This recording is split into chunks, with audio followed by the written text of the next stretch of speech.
Hello, faithful, and welcome to another edition of White Throne Metal Radio's Top 10. This one is going to be a little different than the other ones I've done so far. Thanks, though, for tuning in, and I hope you enjoy the program that I have for you today.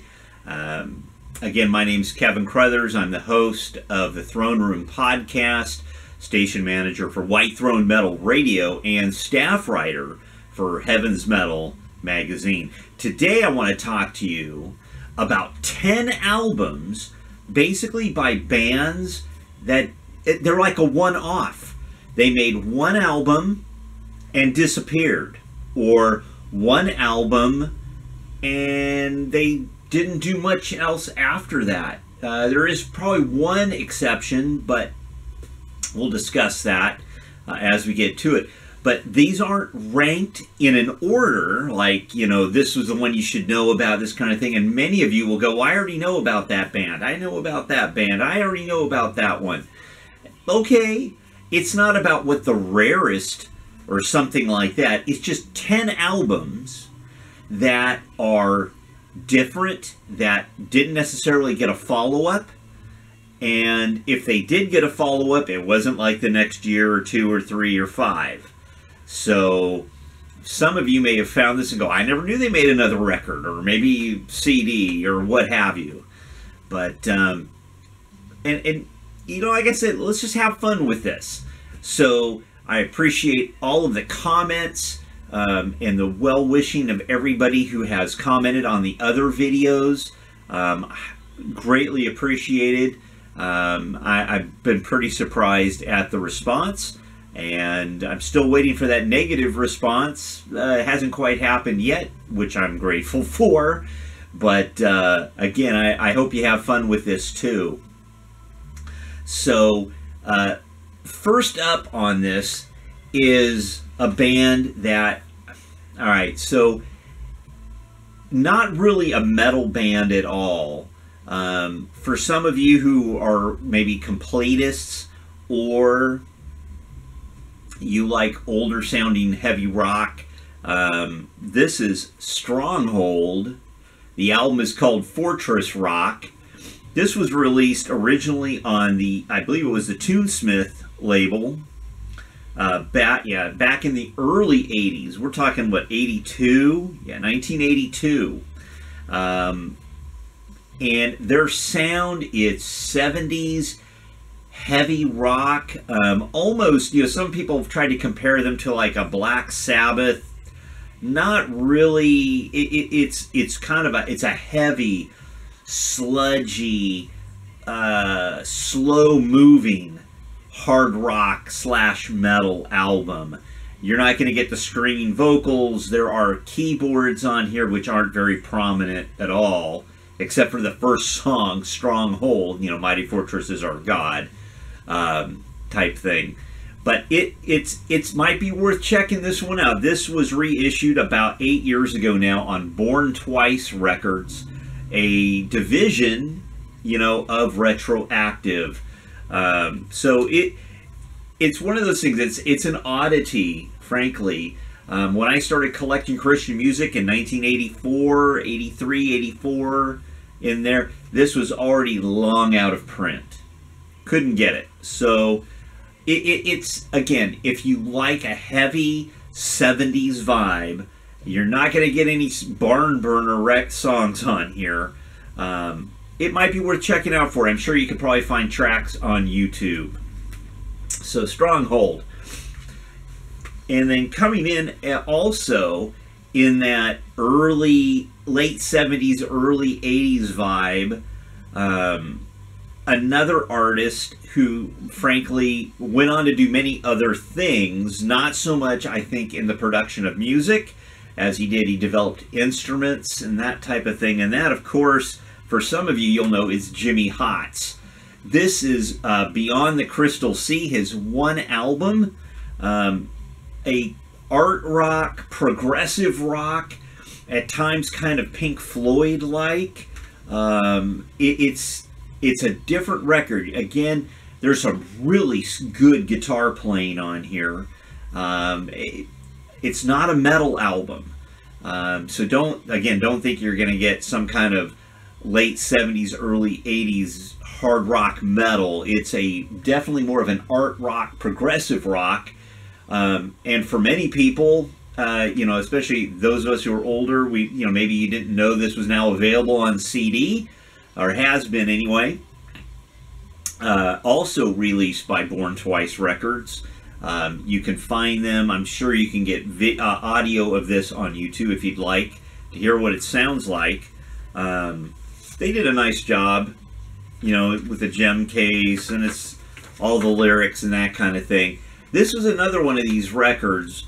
When I was digging through stuff, I heard Res Band and things like that, and then I get to this, and it just, at the time, just did not resonate with me. I wanted screaming guitars, and it just was not at that time.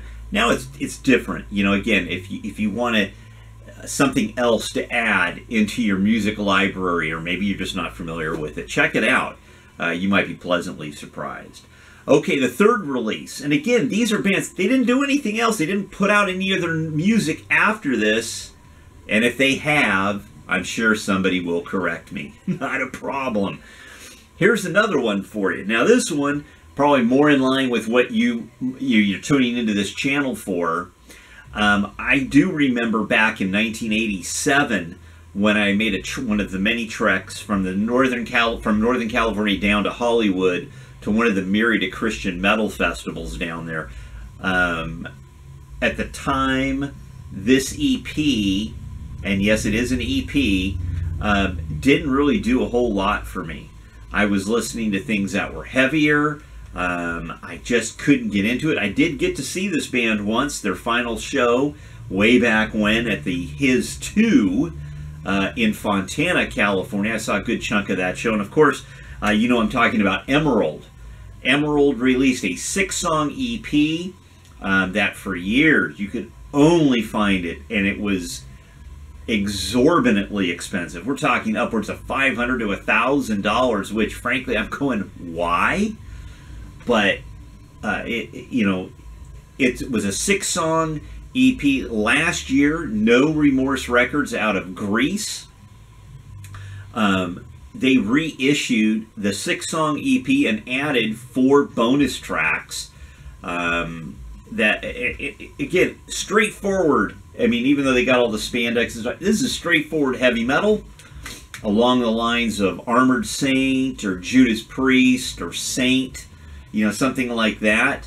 David Enos on lead guitar, fantastic guitarist, really good stuff. I know these went quick when they came out, and I'm sure you can also hear clips of it on YouTube. But here's another record for you. Emerald, Armed for Battle is what it was called. Another band that I think they released something else sometime later than this, but this is the album they're known for the most, and that is Jet Circus. Step on It. More of a late 80s hair band type thing, 80s melodic hard rock, different vibe. It didn't sound like Poison or anything like that. You'd hear some bluesy type stuff, frankly. It's an excellent album. But I don't remember if they actually released a second album after this. But if you're going, I'm not familiar with them, well, it does feature Terry H. and Ez Gomer. Both of them were members of Leviticus on the Setting Fire to the Earth album, bass and vocalist respectively. And there are a couple of different versions of this CD. This is the Wonderland release. There is a import version from Europe. It's an all-white, it's a white cover. The pictures are a little different. I believe there's a single as well. But a good album for what it is. Again, I know you can find a video of this on, I wanted to say MTV, but on YouTube as well. All right. Okay. Another one-off that actually this band they had songs on 2 different compilations, actually 3 different compilations, and they did release a second album that's very different from this. I don't have that one, but when that second record came out, things had changed so much. We're talking, it was what, 5 years, 6 years, something like that, 7 years between the 2 releases. So in my book, I always count Neon Cross. It was a one-off, one and done. They did 2 songs on Cal Metal. They did 2 songs on a Rugged Records compilation. And then they did release another album called Torn in the mid-90s. Totally different than what this sounds like. This is straightforward heavy metal. It's got a bit of a commercial vibe to it. Not really. But there was definitely a more melodic feel. Not quite as heavy, I think, as Emerald, but a great heavy metal album itself. I believe this has also been reissued by Girder Records with some bonus material. This is, I like how it flies out there. This is the Regency Records original release from 1988. The band pretty much, they kind of didn't do much. I want to say, I believe they broke up after this album came out. Good album nonetheless.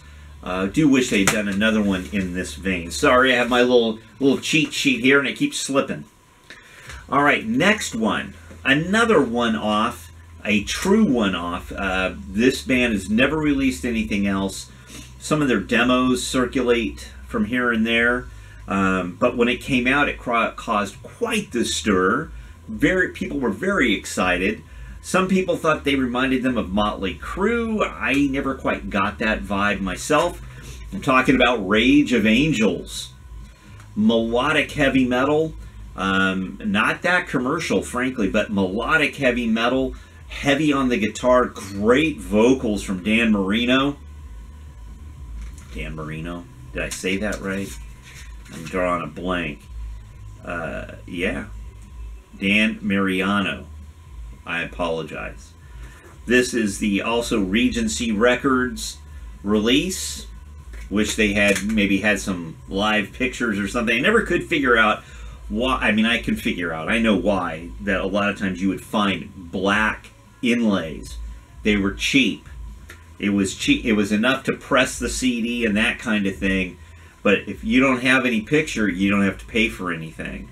And that, to me, was always kind of a drag with a lot of the Christian releases back in the day. They put out some great music, but the other stuff didn't always go with it. A great album, very hard to find, has never been reissued. I think some bootleg stuff has been done. Leave You or Forsake You, Somebody's Watching You, Reason to Rock, Hooked on a Good Thing, a great album, but a one-off. And they've said they're working on new stuff or new, that's from their Facebook, so we'll see. Now here's another band, one record, one release, and then many years later a compilation type thing was released. But I'm talking about from the Midwest, Zion. Thunder from the Mountain.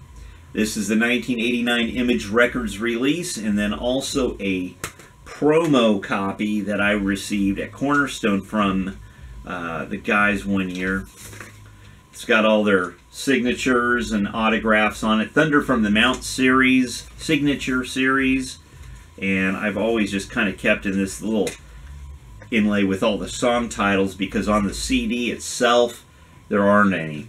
But they only released the one album.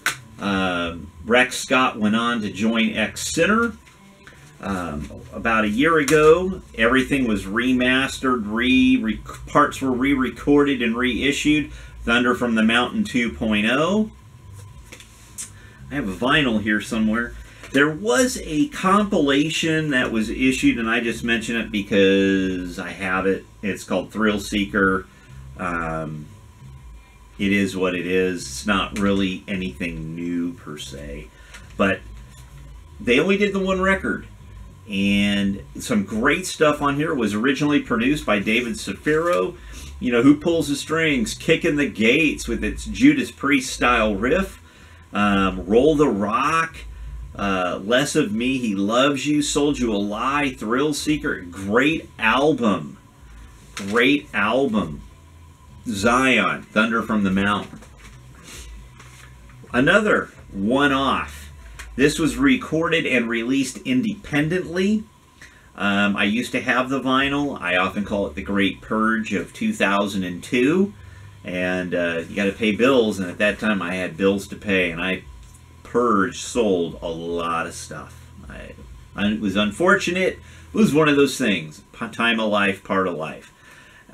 This band is actually re-recorded, remastered, reissued this album last year as well. There's a couple videos you can find on YouTube. I'm talking about Valor, Fight for Your Life. This is the original CD version that came out on Retroactive Records back in, 2004. So this has been almost 20 years since this came out. The actual album came out in 1989 on Whitestone Records. It was their own label. And with that, you know, this here they also added bonus tracks. There was a San Francisco Bay Area band called Golgotha that, frankly, should have been huge. I'm thinking I've also got another video in the pipeline of bands who should have been huge. You know, maybe they never got signed, what have you. I've been working on that, kicking it around. But Valor, Fight for Your Life, you can find if you want to get a copy of the new release. You can check out their Facebook page. I think they may still have copies of this CD as well, if that's what you're interested in. But that is album number 8. So number 9, and again, these aren't in any particular order, not like best to worst or something like that. Coming in number 9, another one-off on Rugged Records. This is Red Sea. Red Sea had this deep purple, Led Zeppelin kind of bluesy rock thing going on that Robin Kyle Basari, who was the vocalist for Die Happy, he did the vocals on this, and you'll have to forgive me. And then Chris Howell, who went on to join Fear Not, you know, did the guitar work on this. And then I believe Greg Chiason, sorry, Greg, pronouncing your name incorrectly, played the actual bass on it. It was remastered and reissued last year by Rox Records. It's a great record. A solid album all the way around. Bluesy, but edgy and hard driving. You know, it's another one-off. It's one of those ones. Why didn't they do anything else? You know, I don't know. I don't have the rest of the story. And coming in at the last position, or number 1, you could say, an album that was on Frontline Records. They released one album, and that was all she wrote. And I'm talking about Recon. Behind Enemy Lines, 1990. This was a reissue remaster with some remix type stuff with bonus tracks done on Rox Records 4 years ago. But these, again, one album, one and done. What Valor?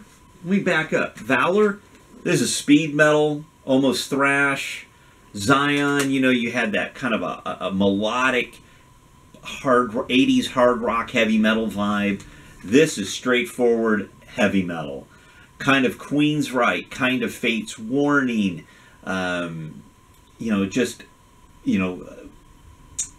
Crimson, I'm drawing a blank. Crimson Glory kind of thing. Great songs on here. Take Us Away, Holy is the Lord, a cover of a Keith Green song, Alive. The title track, Behind Enemy Lines, written by Jimmy Brown and George Ochoa. Yes, George Ochoa, who had been in Deliverance, originally was in Recon, went on to form Worldview. There's another band that's done one album. I'm not counting them as a one and done. I know that, as I understand it, George is working on new stuff for Worldview, I believe, so we'll see. But this album, again, this isn't one that is unknown or lost, but they never did anything else. They did 2 tracks on Cal Metal 2, which are included here. And I believe there was also a Live at Cornerstone CD that was released as well. So there you have it. 10 albums by bands who basically one and done, except for a few, you know, little things that kind of went around. And I have some others. There's a couple of, I'm sure some of you will go, what about this one? What about that one? And, well, I only had room for 10. So I'll have to do this on another video where maybe we'll talk about 2020 Blind, or we'll talk about First Strike. There's 3 of them I didn't go right off the bat. 2 of them were on Pure Metal, and you could probably figure those out if you know who they are. But several other bands, and they did 1 record and we're done. So hope you enjoyed this. You can check out our other videos, other top 10 songs, that kind of thing. I've had people ask me about Vengeance, you know, to do a top 10 Vengeance Rising songs. And you know what I've come to realize? I don't have a Vengeance album. I don't know how. I'm familiar pretty much with the entire catalog, but there's one album I don't have. So I'm trying to track that one down. It's Destruction Comes. And that way I can, you know, because there's some songs on there I need to be able to go back through. I like to make sure that whatever I'm doing is accurate. So I hope you enjoyed the video. Give me a like and subscribe to the channel. Don't forget to share it with your friends. And we look forward to seeing you again. Give me your top 10 or your maybe 10 albums by bands, or, you know, that you saw, or, you know, that you thought could have been in this list that maybe I didn't mention here. Put those in the comments below. And God bless. Stay strong. And we'll see you soon. Bye-bye.